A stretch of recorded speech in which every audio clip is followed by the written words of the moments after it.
Écoutez,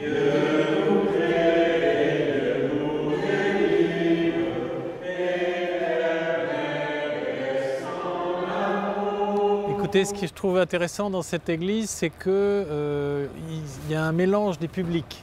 C'est-à-dire qu'il y a à la fois les gens du quartier qui viennent dans cette église, qui a 1 an maintenant. Donc il y a des gens qui viennent à la messe du dimanche ou la messe de semaine, vous avez vu tout à l'heure. Et puis il y a les gens qui travaillent aussi dans les bureaux. Et je trouve formidable, c'est que ces 2 publics se rencontrent, se mélangent.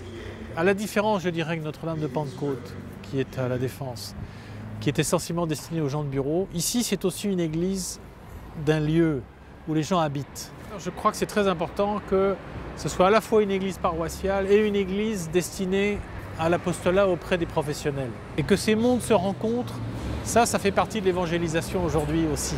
Le dimanche soir, ici, il y a 80 personnes qui viennent à la messe.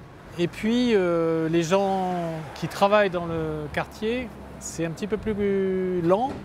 Il faut aussi le temps que les gens, de bouche à oreille, les gens se communiquent ça. On a eu 2 ou 3 opérations comme ça, où on a fait un tractage à la sortie du RER pour faire connaître cette église aux gens. Et ma foi, il y a eu du monde qui est venu à chaque fois.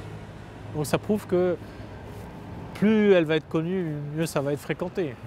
Quand on reste ensemble pour déjeuner après la messe, les jésuites là, qui s'occupent de la messe du mercredi, on essaye de donner un petit enseignement de doctrine sociale de l'Église ou un texte d'évangile. Voilà, on essaie de faire ce lien avec la vie quotidienne, à chaque fois.